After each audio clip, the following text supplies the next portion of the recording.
Welcome back to Book Time with Ryan. I am Ryan, and in our house tonight is also put a toddler to sleep time. My wife is doing that, and I am doing this because tomorrow we're going to a 3-year-old birthday party, which sounds really exciting, and you never know when a 3-year-old birthday party is going to end. But I'm hoping before 8 tomorrow night.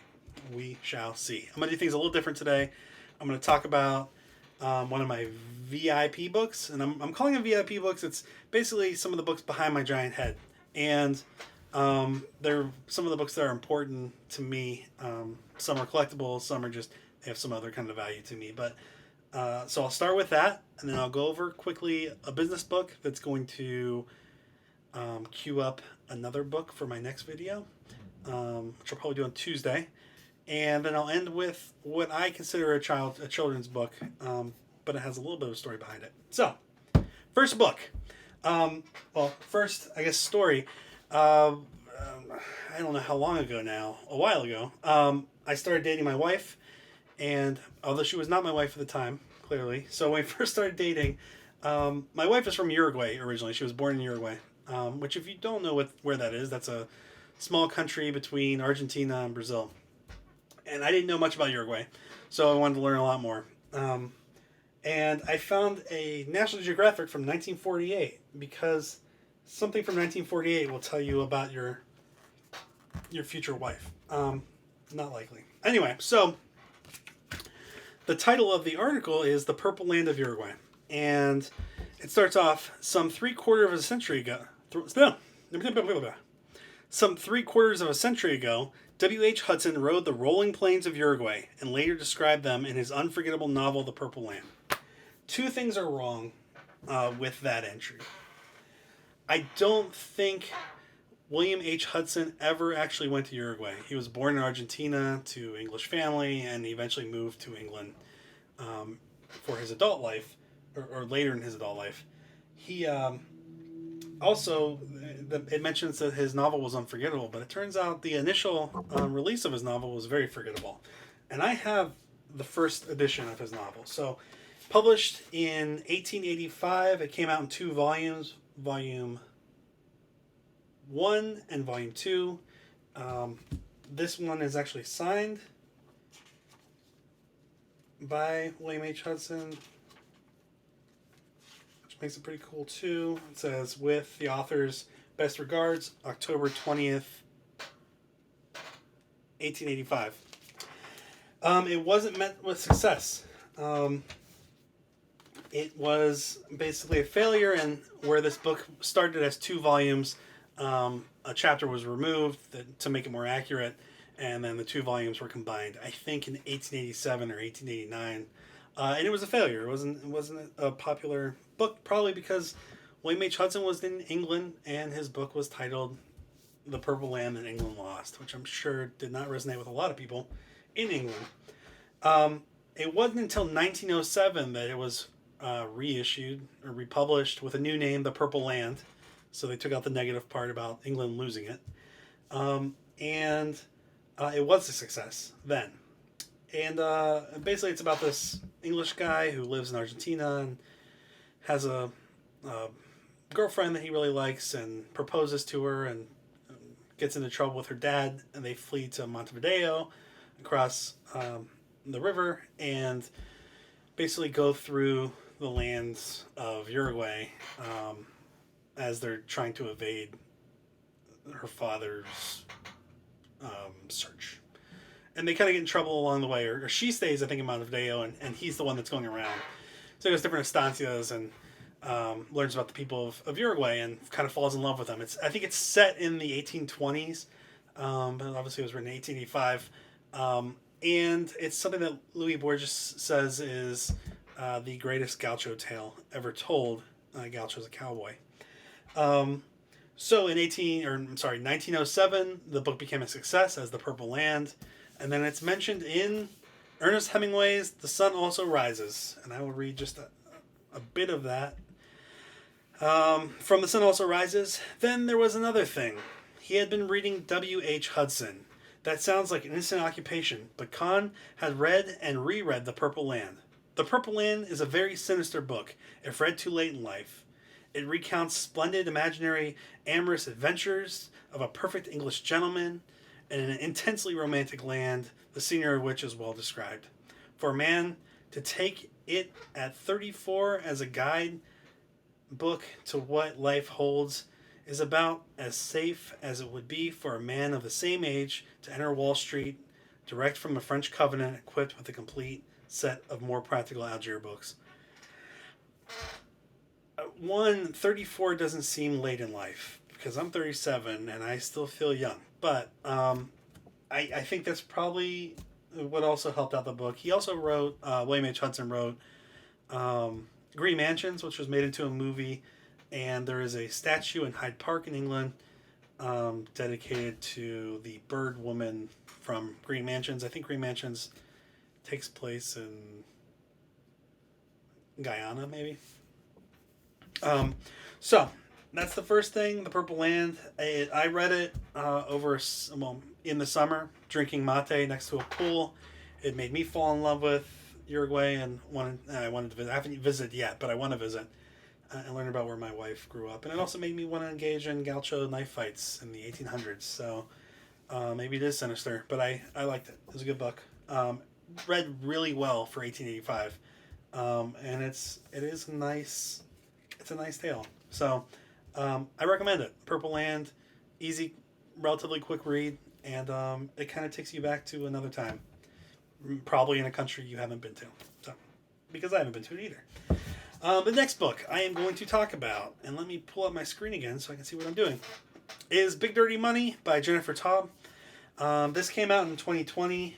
It really talks about white-collar crime. It talks about different things that white-collar criminals have done over the years. There's some politics involved with it, so I don't want to get too in the weeds with it. I liked it. Jennifer Taub wrote a book a number of years ago called Other People's Houses, and that covered not only the 2008 financial crisis and the housing market crisis, but also the savings and loan crisis from the early 90s, or from the late 80s, early 90s.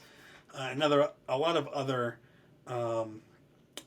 real estate related crises. So, Big Dirty Money was good. What it did was it referenced another author, a criminologist and sociologist named Edwin Sutherland, and he wrote a book called White Collar Crime in 1949.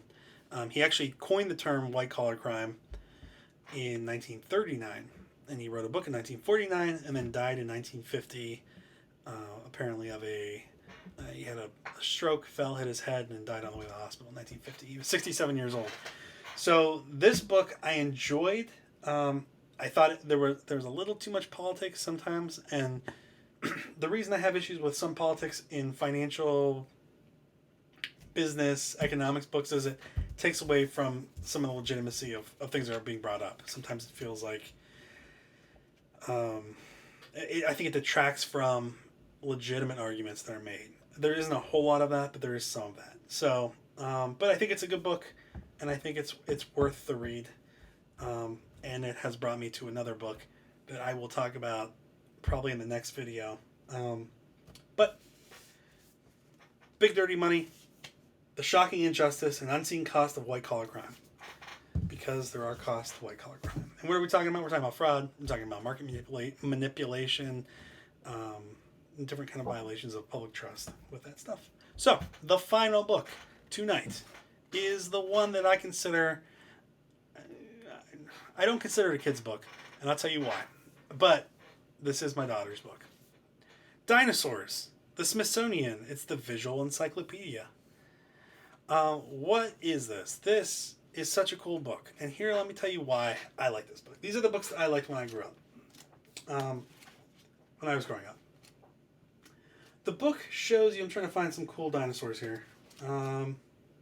I don't know if these are really cool dinosaurs, but all dinosaurs are cool.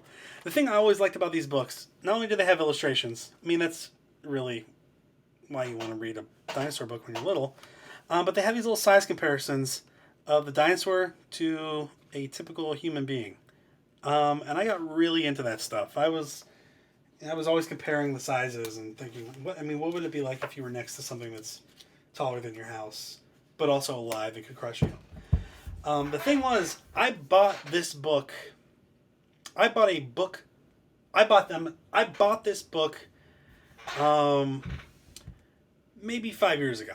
I went into Barnes and Noble and I said, "Do you have any dinosaur books for adults?" And the person said, "I don't think so. I think they're all in the kids section." So I went to the kids section. There should be dinosaur books that you can just look at pictures all day with size comparisons for adults.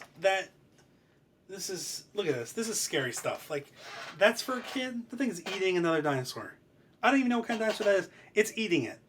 And look, that little one's probably cute. And the other one's just ripping its head off. That's not for kids. This one's a hairy dinosaur. Nobody wants to see a hairy dinosaur like that. But I got this book. And then later on, so I got it like 5 years ago. Here's another, something's getting eaten here too. Look, everything's getting eaten. That's a Spinosaurus, I think. That's the largest dinosaur. Meat eater. So I got this book and I loved it. And I put it with my books back here somewhere. Actually down below. And then I decided, we had a kid. We had our daughter, Noelia, in 2018. And at some point I was like, you know what? Little kids love dinosaurs. I'm going to go get her a dinosaur book. And I did. I got her a dinosaur book, and it was awesome. And I brought it home, and it looked a lot like my book. This is the one that I brought home. Now I'm remembering it. So I brought this one home. This is what I compared to the book that I bought 5 years before, 7 years before, whatever it was. And I was like, these look very similar. And I looked at the first page and they were exactly the same. And then I realized that this book was exactly the same as the book that I bought 5 or 7 years before. And the only difference was DK added Smithsonian to the top. I guess Smithsonian bought the rights to the book. They added Smithsonian. It still says Dinosaurs, a Visual Encyclopedia. And I guess this should have given it away too. It has like the new edition.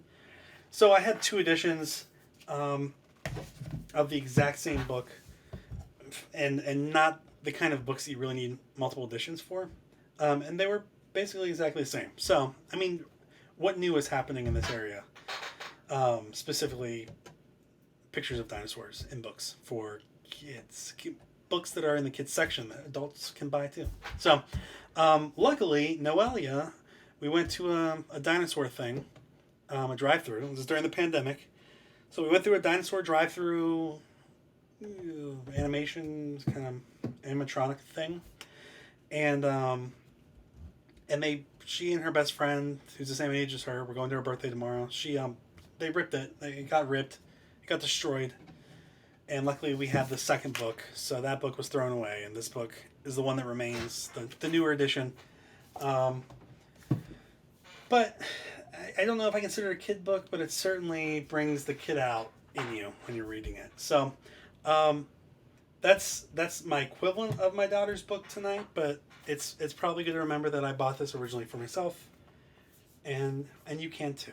Don't feel guilty about buying dinosaur books.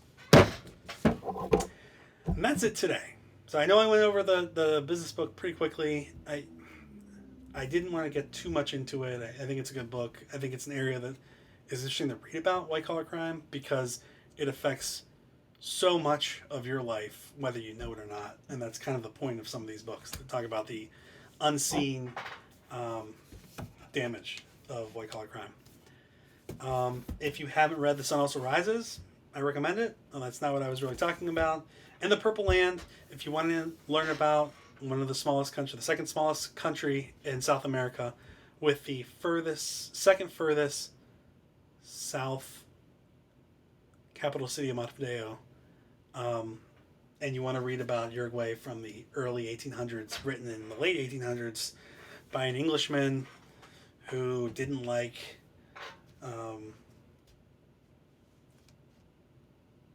a lot of what he had done earlier in life. That's a book for you. It is actually, honestly, it is very entertaining. And it's a nice, I would say it's like a summer read. It's a historic summer read. And it makes you want to drop everything you're doing and go to a country you've never been to and travel the land with cowboys. So, The Purple Land, or The Purple Land that England Lost. If you read The Purple Land that England Lost, you'll actually be able to read an extra chapter that wasn't in the more successful Purple Land, the later version that came out in 1907. But 1885 is the original, and I hope you enjoyed that. Tomorrow, I'm probably not going to film anything because of the 3-year-old birthday party. But I'm going to try to do something the day after, and I'm probably going to bring up the book that Jennifer Taub mentions in her book, White Collar Crime.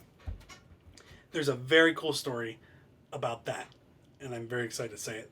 That's actually going to take up the VIP book part of my video and the kind of the mainstream book. It's a very cool look at stuff, and it was groundbreaking. It's a classic.